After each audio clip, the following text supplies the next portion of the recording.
Hello everyone and welcome back to A Bit Tactical, where today I'm going to be starting a new series for my Kasrkin preparation for a tournament coming in August. The show is called Whiteshield Kasrkin, where I try to develop strategies, play a lot of games, do after action reports on games that I play, all in the hopes that when I do the tournament in August for the Lone Star Open, that I do really well with the Kasrkin. So I feel like Whiteshield Kasrkin is a good name for that. Now, once again, I'm sorry I didn't take enough pictures. I did take 2 pictures, one of a really cool moment and one of the map. But again, treat this like a podcast. Put me on in the background. Go do your other stuff while you listen to me yap about Kill Team. All right, so let's just get right into it. The match was against the Kasrkin versus the Exaction Squad. Now, the Exaction Squad, I'm not going to pretend that I know everyone that he brought. I believe he brought all his specialists. He brought 3 subjugators. No, I think it was 2 subjugators and the captain with the shield. And then he brought the Weber as his gunner. Who I brought as the Kasrkin was the sergeant with a hotshot las pistol and a power weapon. The reason I did that was because 4 Cardia gives that extra point of damage now if you activate it. So a power weapon would do 7 damage on a crit or 5 damage on a normal hit, which is pretty good. So, and I wanted to try that out a little bit, especially since elimination pattern is now a lot more easily attainable with the Recon Trooper. Speaking of, I brought all my specialists: Recon Trooper, Medic, Demo Trooper. I brought them all. Vox Trooper. And then I also brought for my gunners the 3 classic gunners, which I'm probably always going to bring, especially if I'm going into a tournament setting, which is going to be the Melta gun, the Grenadier, and the Plasma gun. Those are the standards. It's really a debate between the volley gun or the marksman. Or the sharpshooter, sorry, which I actually brought. I still think that the hotshot volley gun is probably the better choice, but after the last 2 or 3 games that I played with the Kasrkin, with the hotshot volley, he didn't perform as well as I wanted. So I was like, you know what? Let me just give a shot out to the sharpshooter. Let me try him out one more time. So yeah, that's who I brought in going into the match. This is actually the map right here. It was on Vocus. I am on this bottom side right here. That's where I'm deploying.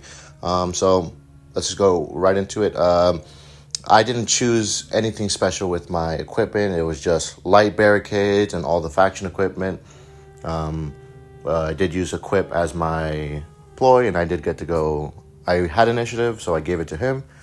So that's everything for the pregame. Let's just go right into the actual game. Turning point 1 was a turning point all about going back and forth with our movements. He had explained all his rules to me, but obviously when you're encountering a new team, you're not going to remember everything. So he did have Seek Light on somebody, and the ramparts count as light terrain. So it was, in the beginning, he put like Mark for Justice and something else on my marksman. So I was like, okay, obviously this is going to happen. So even with a vantage shot, I didn't like that, right? I did get the 2 cover saves, but I didn't like that vantage shot. So I pulled my marksman back, or my sharpshooter back, dropped him down below into cover so nobody can seize him. He then does his Revelatum. He goes with his Revelatum, and he puts Seek Light on my medic, because I knew he just wanted to kill him, I guess. Immediately takes a shot with his scope pistol as well. So he takes a shot with the scope pistol. I wouldn't say he whiffs the roll, but it's not as well as it could have been. So I only end up taking about 5 damage, down to 3 health with my medic. I immediately go with my medic, heal myself up, right, and 0 AP, which is nice. As soon as I heal myself, I just go drop down into cover next to the stronghold in the middle. So that's that exchange right there. I really like that exchange, the back and forth that we did. Like tactically speaking. From then on, we just kind of moved up all of our people. I moved up my Recon Trooper, set off Auspic Scan. He moved up all of his subjugators and some of his specialists, moved his Weber into a more tactical position on his home objective.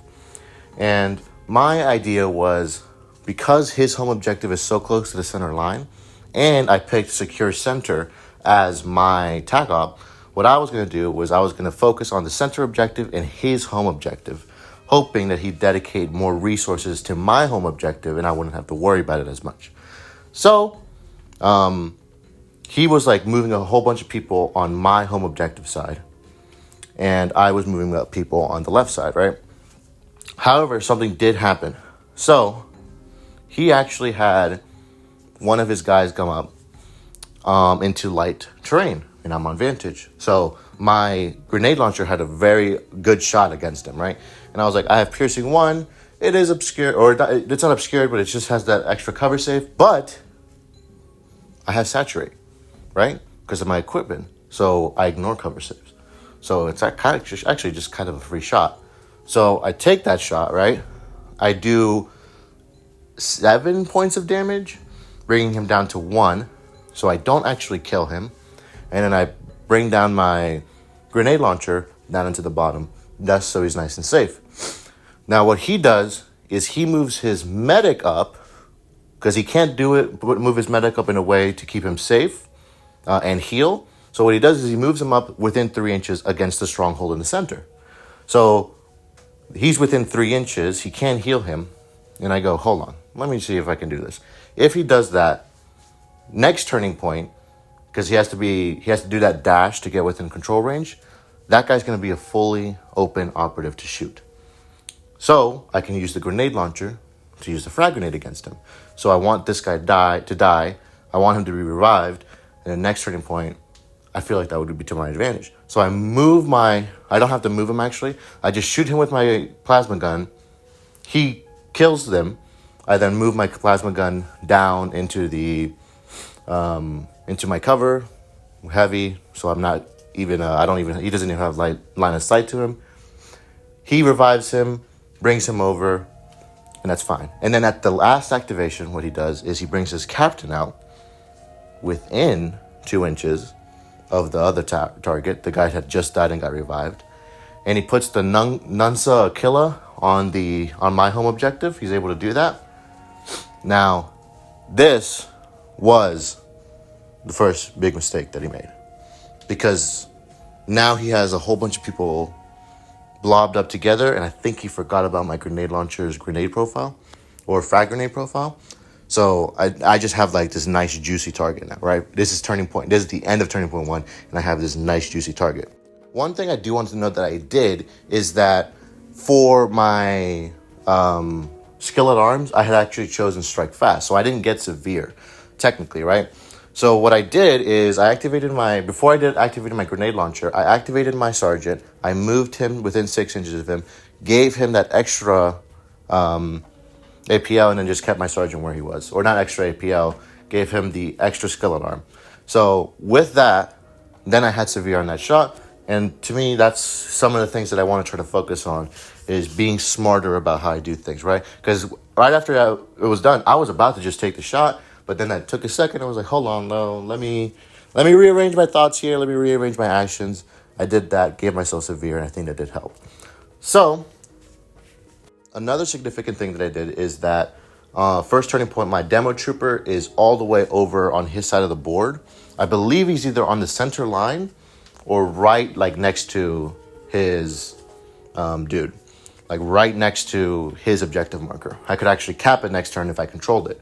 So I did that because I want you guys to... I have the thing in my mind where with my troopers, they are expendable. Every single one of them is expendable. And as such, the only thing that really matters is what they do before they die. Because they will die. So my demo trooper, I wanted him up there. The only way he could have done anything to him is if he shot him or if he charged him. If he charged him, he'd be out of position and he'd be real bad. But if he shoots him, that could be a problem. So I moved my normal trooper up, right? Just throw a smoke grenade on top of him. right? Just throw smoke grenade on top of him. So he's obscured. He ignores piercing. I don't even know if Exaction has piercing, but he has that. So now he has a better chance of surviving if he does get shot. So that's really the only things that were significant up there, other than the fact that now on the left side of the board, there are quite a few operatives that are clumped up together, ready to charge at each other. So initiative to me kind of didn't matter because I had a few options of what I could do. I could either go with my demo trooper, do the thing that I wanted to do, which was put him in a position to either plant his mine, or not even plant his mine, just shoot somebody and then get killed and then have them plant the mine from the shooting attack, right? And then, or I could go shoot the grenade launcher. So my opponent won initiative, and I was fine with that, right? And what he did was, I believe it's with his Mallocator. It's with somebody. My recon trooper was on the stronghold, like on the wall, had already popped Aspect Scan, and I explained to him what Aspect Scan was and how it works. So he wanted to get rid of him immediately. He charges up his, Mallocator. He had a shotgun within 2 inches of my guy, so he could shoot him. Shoots him, doesn't kill him, only does half damage. I was like, oof, okay, lucky survive. I go up with my grenade launcher into that group, and I got that 4 people. I got to shoot 4 people with my grenade launcher due to blast. So I kill the original person that I had shot that got revived, right? I kill him, easy kill. I kill the medic. I whiffed a shot against the other dude. What's his name? The captain. The captain. So the captain doesn't take any damage. He gets all his saves.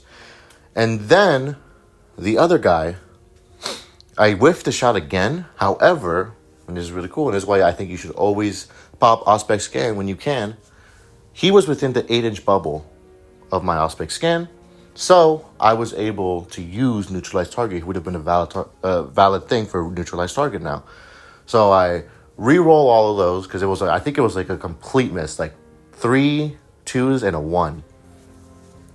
So I re-roll it. I still don't kill him, but I did get him down to 4 health, which is kind of important, or it'll become important.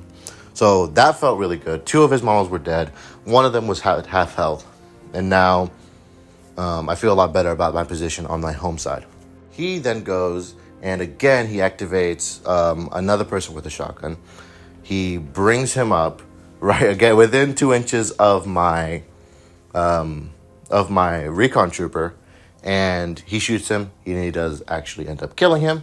Again, I did get a little bit of use of Aspect Scan. It's a shame that I lost him that early, but ultimately I saw it as a good thing because 2 activations had to be wasted, but more importantly, 2 people are now like super close to each other, like really close to each other, like they're in control range of each other. So with that being said, and this is on the left side of the board, if you can see here on the map, on where the barricade is, on the opposite side, that's where they're at. Okay, so I'm like, okay, I have a bunch of people grouped up. I then go with my demo trooper, right? And my demo trooper, he gets onto the other side. He gets into a position where the only way for him to capture it, if I drop my mine token, is if he has to literally go onto almost my side of the board, or the opposite side of the cover. Basically, he's either going to have very little cover or he's going to be very visible, where it's easy for me to flank him, right? That was the objective. I then shot, because I have elimination pattern going. I shot at somebody, again, got them down to half health. Didn't kill them, but did get them down to half health. And he has no medic left, so I'm feeling pretty good about that. I'm doing chip damage. And then what he does is, because I explained to him what the purpose of me having him there, and that once he dies, he does place the marker down. So I will have the mine here, and I explained all that to him. So then he charges in with the dog, right? He charges in with the dog, kills him, but now the dog's engaged, fully visible to me, which is good. So now I have 3 models all within pretty, like at least 3 inches of each other. So I'm liking where this is going, right? I don't shoot him because he's already gone, so that model's not going to be used for the rest of the turning point. So what I then do is, with my melter gun, who's on the stronghold, I climb up it. I then go all the way as far as I can. I have visibility on the captain, so I shoot the captain with my Melta, kill him, get him off the board. My opponent goes, he then shoots at my Melta, doesn't kill him, gets him down to half health, but doesn't kill him, which is really good for me. Oh, sorry. The reason that was important is he did it with his marksman. So his marksman shot, he only got crit damage through, which is 4, devastating 4. But apparently their crits don't do any normal damage. So it was just 4 damage, and it doesn't kill me because I got a good save. So that happened, and that was pretty good. I then move my sharpshooter because I'm kind of stalling for time here. I want him to do more things. And I move him back up to vantage, just keep him there and concealed. He then goes with his castigator. He climbs up, goes against my melted gun. His castigator only has 4 health at this point, but it doesn't matter because of his melee damage. Immediately kills my melted gun. All's good, right? So then now I have a few options and I have a few things left to do, right? My sergeant is definitely within the double kill range of the 2 guys he used to kill my recon trooper.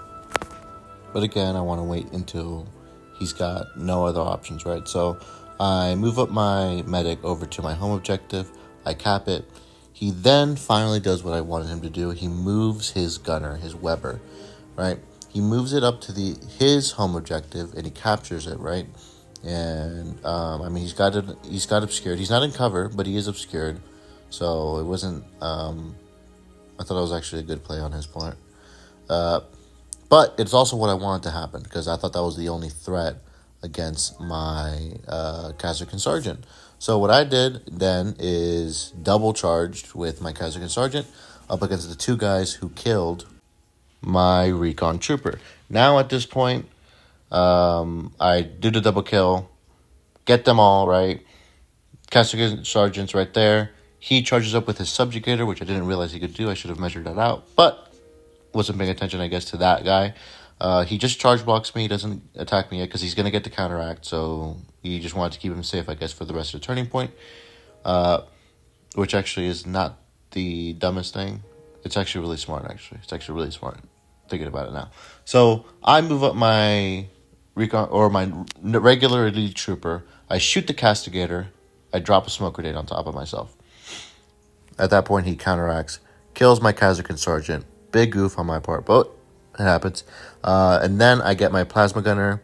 I move through this door right here at the bottom right, and I shoot his dog. I wanted to shoot the Weber, but it would have been an obscured shot, so I was going to take the sure shot with the dog, kill the dog, and at this point, it's basically over. My Vox Trooper just activates, gives extra APL to my normal trooper, and then my plasma gunner, because figured somebody has to get him, right? Don't have a specific plan for this, but I figured those 2 models are probably models I'm really going to get. And then I end the turning point by using Seize the Initiative because I felt like having initiative next turning point would have been really nice for me. So, with all that being said, that's the end of turning point 2, which was insane that this was turning point 2. I think he has 4 models left at this point. His Marksman, his Subjugator, his Weber, and his Revelatum. I think everyone else is dead. If it's not, I'll put like an edit right here and be like, hey, no, this is how many people based on memory. Again, this was with a person like that I had just met. This was a stranger that I met off of Discord, right? So I didn't want to let me take notes about everything for my YouTube channel. I didn't want to do that. I just wanted to play the game with him. So none of the thing might be accurate, but the results and everything like that will be accurate, okay? And the big stuff. Anyways, with all that being said, let's go into turning point 3. Now, this is a funny thing. I don't think Seize the Initiative has ever helped me, okay? I feel like every single time I use it, I already win initiative, which happened here. I just outright win it. So I still have elimination pattern going, and that's the only ploy I have going into this strategy point. I think my opponent, he's low on CP, so he doesn't do any strategy ploys. I think he literally has 1 CP left at this point. So the first thing I do, and this was a really tricky, this is why planning is really good, and I wasn't planning. So what I do is I activate my trooper. I then launch a stun grenade at the subjugator that's on that barricade on the left side of the board. And what this does is it stuns him, which is good for me. And then I charge block his Weber. Now, this, I will say, is very smart on my part, okay? Because I'm tying up essentially two models. If he does charge me, it's going to be a charge block against me with the subjugator, right? This Weber is now tied up with me. He's got worse combat than I do, actually. And it doesn't really benefit me to kill him, but it does benefit me to keep him there while everybody else on the board does what I want them to do. And that's all well and good, except Exaction Squad can shoot directly into combat, which means this is all meaningless, and his sharpshooter activates and kills me. Just like that. And the thing is, my opponent, he did his due diligence. He told me at the beginning of the match, that's what Exaction Squad does. In fact, I knew Exaction Squad did that. I have Exaction Squad. I know that's what they do. So I just forgot about that. It's totally on me that I messed that up.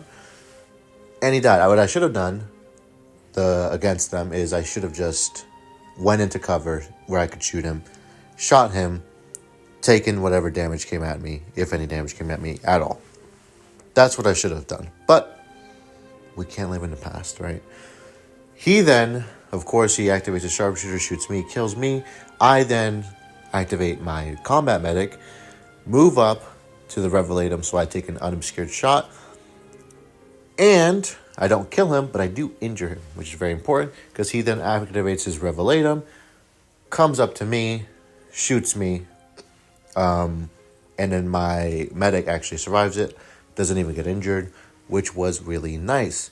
At that point, now, what I do is I activate my sharpshooter and shoot his sharpshooter, killing him. It's a silent shot, so he doesn't even have to go into engage. Not that it really matters at this point.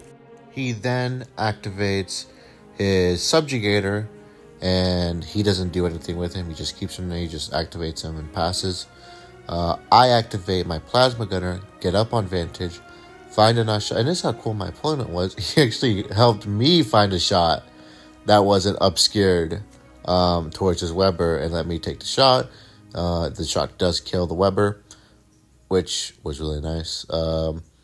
So at this point, he's only got a subjugator left, right? He's got a counteract, but he can't do anything with it. I move everybody else up, which is just my grenade launcher at this point, and my Vox Trooper gives out an extra APL to two of the troopers. It doesn't really matter who, because next turning point, I guess it's just spoiler, but next turning point, I activate my Vox Trooper first, and I give the extra APL to the two remaining people. So I have 5 models at this point. He's got 1 left, and with those 5 models, or 4 of them are going to have 3 APL in the final turning point. Now, what happens here is really interesting, and you guys really should take note of this. I mentioned that I tapped my home objective, right? And I'm killing a lot, but if you're paying attention, I haven't really mentioned my attack op at all, have I? Which is secure center. I haven't really mentioned that. That's because up until this point, I haven't actually scored anything on it at all. I haven't scored a single point on my attack op. Not for center line, not for securing the center, not for securing the centered line. At no point did I ever score attack op, which is going to become very important. So turning point 3 ends, we're kind of, I've killed almost everyone on his team. He just got his guy there. So then what he does is, we end the turning point. I don't use any CP. Next turning point happens. All I use, at this point I've used all my CP. So this last CP, I want to say forgive no ground in case anything happens, right? He actually wins initiative and he gives it to me just so I do something, right? With my Vox Breaker, I activate, give out the extra APL. Everybody on this turning point has 3 APL for the remaining of the turning point. He activates his subjugator, and he moves up into the objective point, into the stronghold, and captures it. So that's it, right? At that point, I'm like, okay, I'm feeling confident. I think I have the game in the bag. And again, I would have if I wasn't so focused on my own tactics, my own hubris. Okay? What I did is I activated my medic. So I pushed forward, right, onto the vantage on the center stronghold, okay? And actually, here's a picture of where I ended up. And the reason I did this is because if you guys, some of you will remember when I was covering the Kasrkin initially, that I had something called the ODST protocol.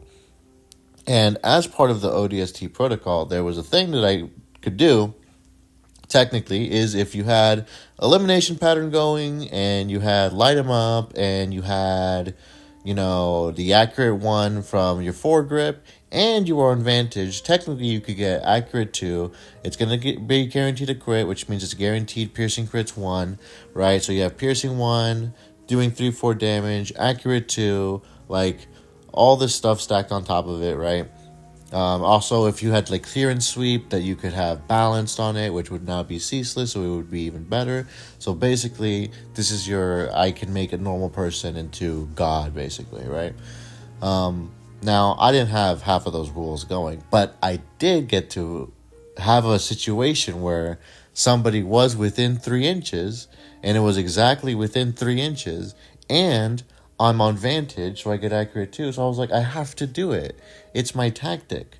However, this was a huge, colossal mistake because my opponent, his tac op was contained. So if I had the movement to do it, if I had just moved my guy up, moved him, dashed him into my opponent's territory, he wouldn't have gotten any tac op points that game. Or that round.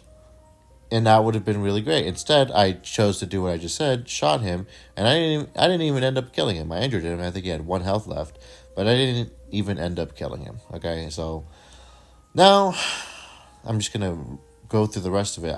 I'm moving people up onto the center line, onto the center, my grenade launcher. I do finally get the last kill, so I do wipe him off the map.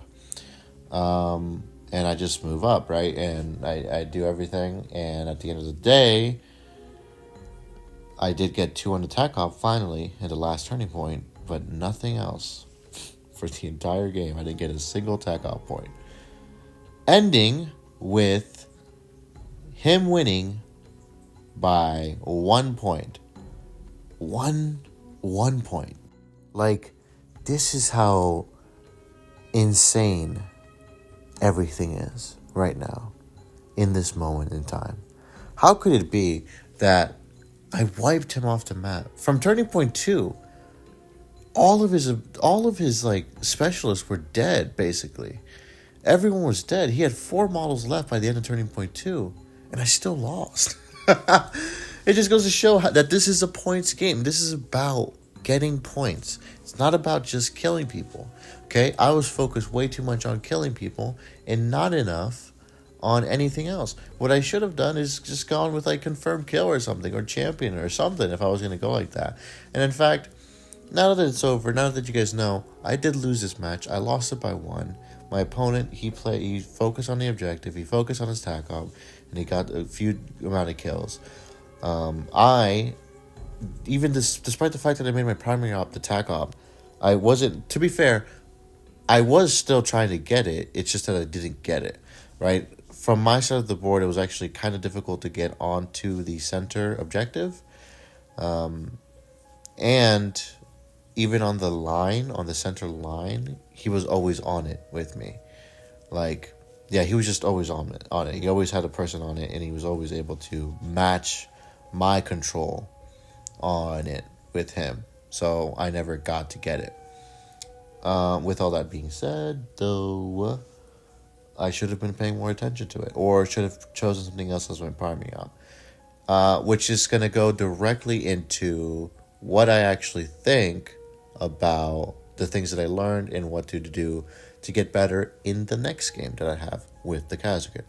Number one is that I think my killing potential against horde teams that I know save on 4 or more, right? So if people who save on 5s, I think that my killing potential is actually really good against them, right? If I bring the combat blades, if I bring my shooting and act a little cagey, I think I could actually get a good amount of kills. And so in the future, I think having my primary op be the kill op, or even attack op, but then be my attack op be either champion or confirmed kill, I think that'd be really, really good. Sorry, I keep saying confirmed kill. I don't know why I keep saying that. Champion and overrun, I think those are the two that I could have probably done some real good with if I'd chosen those. But yeah, a horde team that saves on 4s, maybe even 5s, I think I'm going to try to go more killy with them, right?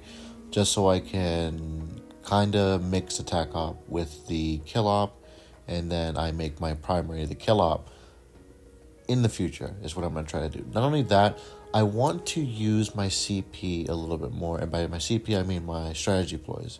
I think I want to try to use something like clear and sweep a little more. It's just that CP is so useful that I need to find a better use of everything. Like, for example, what I'm thinking about doing is being a little more cagey, turning point 1, so that I actually delay a confrontation, so that turning point 2 craziness that happened in this game doesn't actually occur. Maybe even let them control the board a little bit, just so I can have that extra CP, just so I can have a crazy turning point 3 or 4, right? I have that extra CP to work with, where I have, 3 at turning point 1, turning point 2. If I win initiative, I give it to them. If they win initiative, hopefully they take it. Just so I have the extra CP. I'm able to do more stuff with it. That way I can comfortably use clear and sweep without having to be like, oh, am I really going to use, everything that I have here? That would be nice. I think those are my main takeaways.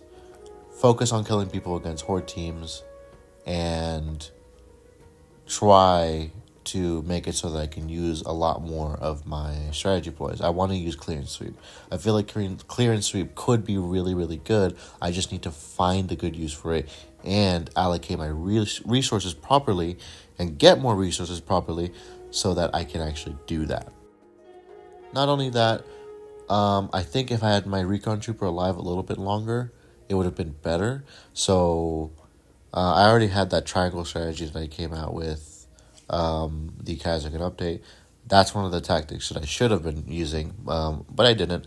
Next time, I think, though, I am at the very least going to pair the medic with the recon trooper, if not, having that third gunner within that triangle of effectiveness. So, I think those are the main takeaways for this. Guys, please give me your strategies, give me your tips, things that you think I could do. This is the first episode from Whiteshield to Kasrkin. So please give me more. Hopefully I'm going to have one of these episodes out every week until the tournament, which is in August. So about 3 months time. Don't forget to like if you liked. Don't forget to comment, especially strategies. Please do comment strategies. I need stuff. And don't forget to subscribe. I'll see you guys next time.